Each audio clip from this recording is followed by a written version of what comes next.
Dahil kailangan na nating magpalit ng water filter, naghanap nga tayo ng mas kasing effective na ginagamit natin ngayon guys na water filter.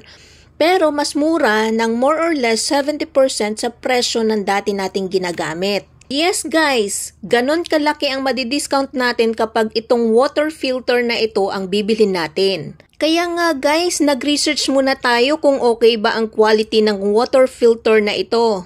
Lagi natin ginagawa yun guys, ang mag-research muna sa products bago ito bilhin at gamitin. Lalo na at kalusugan natin ang nakasalalay dito.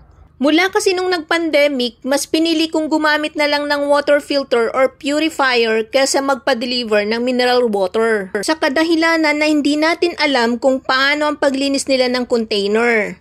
Naranasan ko na din kasi na hindi nila hinugasan yung blue container at diretso na lang lalagyan ng tubig guys. Minsan pa nga guys, nilalapag na lang kung saan-saan yung container kahit na may katabing poops ng pusa. Maliban pa sa kailangan mo nang kumain kaso hindi ka pa makakain kasi wala pa yung inuming tubig. Kaya kahit may kamahalan guys, bumili na tayo ng water filter or water purifier mula nung pandemic. Di bali ng mahal ko ang nakasalalay naman ay yung ating kalusugan.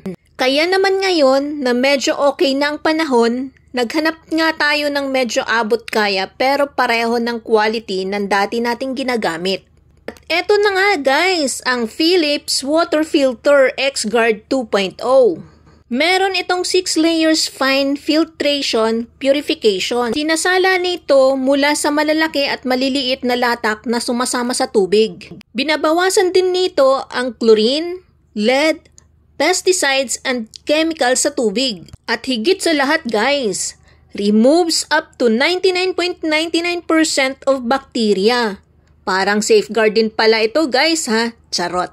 Basta yun na yun guys, ang ibig sabihin lang, masarap ang tubig. At eto na nga guys, i-unbox na natin ang ating water filter. Ano nga ba ang laman ng isang box? Pasensya na guys at medyo mabagal itong taga-unbox natin. All around kasi yan. Tiga-unbox, tiga-camera, tiga-edit at taga-voice over pa. Ikaw na ang jack of all trades, ewan ko lang kung hindi ka mangarag.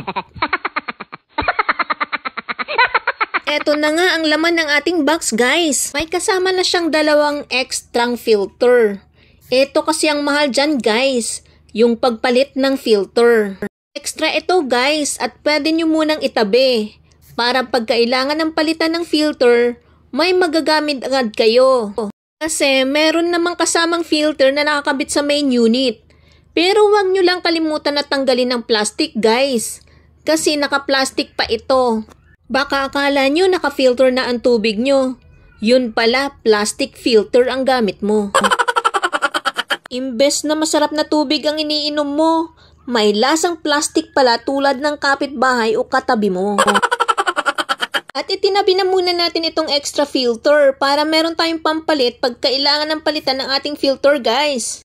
At eto pa guys, ang maganda dito. Hindi mo na kailangan pang gumastos sa installation kasi meron na siyang kasama na siguradong swak sa size ng gripo nyo. At may 3 easy steps lang ang pag-install nito guys. At hindi mo na kailangan pa ng tools para ma-install ito. At eto naman ang main unit na ikakabit sa gripo. Tinitingnan ko pa nga yan guys kung paano ang pagkabit sa gripo. Syempre, pag bagong bili natin guys, wala pa tayong idea. Chine-check pa natin yung unit. Tingnan nyo, paikot-ikot at pindot-pindot ko pa yung main unit guys kasi iniisip ko kung paano i-install sa gripo. Meron naman kasamang manual kaso guys, hindi natin maintindihan kasi hindi natin language ang nakalagay sa manual. At eto nga yung filters sa main unit guys. Kung titingnan nyo, naka-plastic pa yan guys. Kailangan nating tanggalin yung plastic bago natin ilagay yung filter. Panoorin mo itong video hanggang dulo para sa installation na walang kahirap-hirap. Thank you guys!